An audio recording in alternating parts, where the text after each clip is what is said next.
Hey everyone, in this video I'm going to be brewing a Kölsch on my Anvil Foundry. I've brewed on this system a handful of times now and I feel I'm finally dialing in my process. So I'm going to walk you through this Brewday and also review an attachment called the Anvil Swirly. For this brew, I'm brewing a Kölsch similar to the recipe as I brewed last year, but I feel a little adventurous and I'm going to try dry hopping it with 2 ounces of Amarillo. I'm shooting for the crisp, dry, refreshing taste of a Kölsch with the added flavor of orange and lemon with the dry hop. I think it's going to be a tasty combination. Let's get started. So what is a Kölsch? A Kölsch is a style of beer that originated from Cologne, Germany, and it's one of the most strictly enforced beer styles within 31 miles of Cologne. It's a pale, highly attenuated, hoppy beer that must be brewed according to a series of regulations limiting the ingredients in the beer. This is called Reinheitsgebot. The only ingredients that can be used in this type of beer are water, barley, and hops. There's a long history in Cologne where beer councils forced young brewers to swear an oath that you must prepare beer with malt, good hops, and pitch with top fermenting yeast.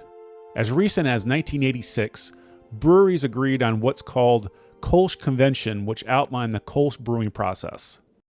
Since I'm way outside the city limits, I'm going to go ahead and break the Kölsch brewing process on my Brewday. A buddy stopped by the night before this Brewday with his foundry and plans on brewing a Scotch ale on this chilly weekend in Pennsylvania. We took full advantage of the foundry's delayed heating feature so our strike water would be ready early the next morning without any effort. This is a great feature that really lets you get a jump start on Brewdays. At the same time, I prepped my water volumes and water profile. I'll post my water profile and the entire recipe in the description.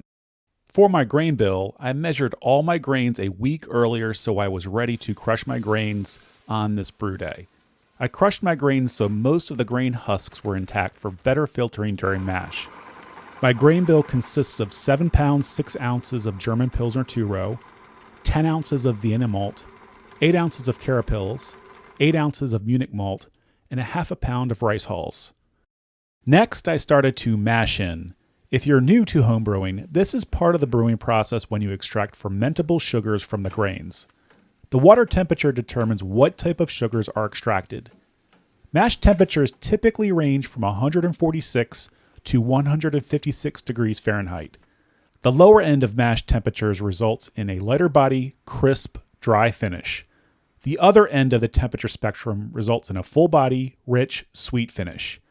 I'm mashing at 152 degrees today, which should bring out a balance of fermentable sugars. To help with the mash process, this system recirculates mash water through the grains using Anvil's pump. This helps improve how much sugar is extracted from the grains, also known as mash efficiency.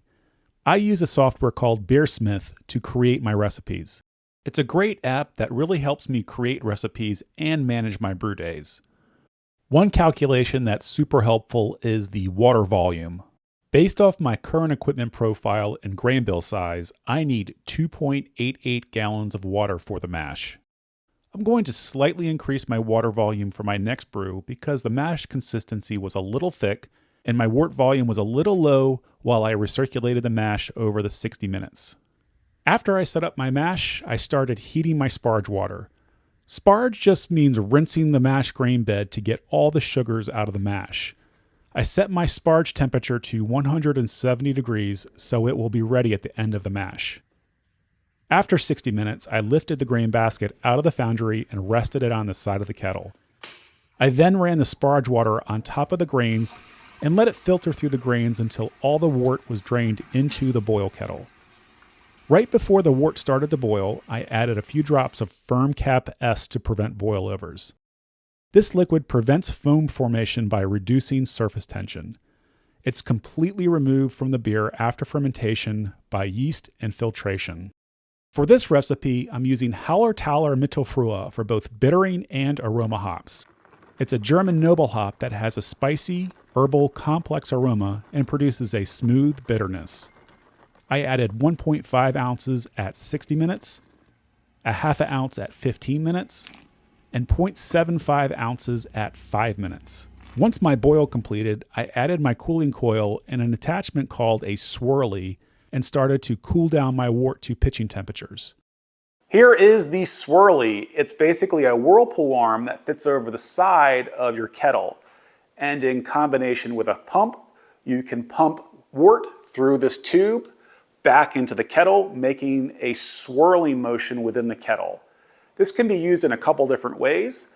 One, during knockout, you can use this to collect hops at the bottom of your kettle. When you have enough of a vortex in your kettle, you can create a swirling motion and all the hops can collect at the bottom. And then when you transfer the wort into your fermenter, you're not transferring any of the hops from your boil. Another way you can use this is during knockout and cooling down your wort. And this is how I use this Swirly. Again, using a pump, you can pump the wort through this tube into the kettle, and the swirling motion it makes in the kettle going around your cooling coils dramatically reduces the time it takes for me to cool down my wort. So was this attachment worth adding to my brewing setup? Yes, I think this has been worth it. It's reduced the amount of time it takes for me to cool down my wort, making my brew day a little easier. I don't have anything negative to say, but know that the pump that comes with the Foundry is not strong enough to gather hops in the middle of the kettle during knockout using this attachment.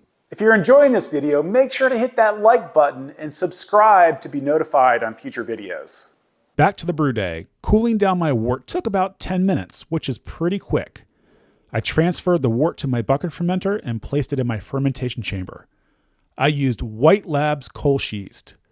Temperature control is one of the most important elements of homebrewing. A fermentation chamber is an easy, cost-effective way of keeping fermentation temperatures just right during fermentation. Make sure to check out my fermentation chamber build if you're curious about building one of these yourself. After I cooled down the wort, I took an original gravity reading with my refractometer. My original reading came in a little higher than my estimate at 1.051, which means I'm mashing at a higher efficiency than I expected. After 7 days, I added my Amarillo dry hop addition. I'm within a point of my final gravity, so I'm going to let this ferment for another 2 days, then I'll raise my temperature to 172 degrees for my diacetyl rest. I'll make sure to post a follow-up short in a few weeks for the taste test.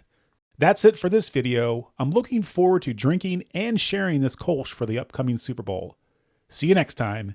Cheers.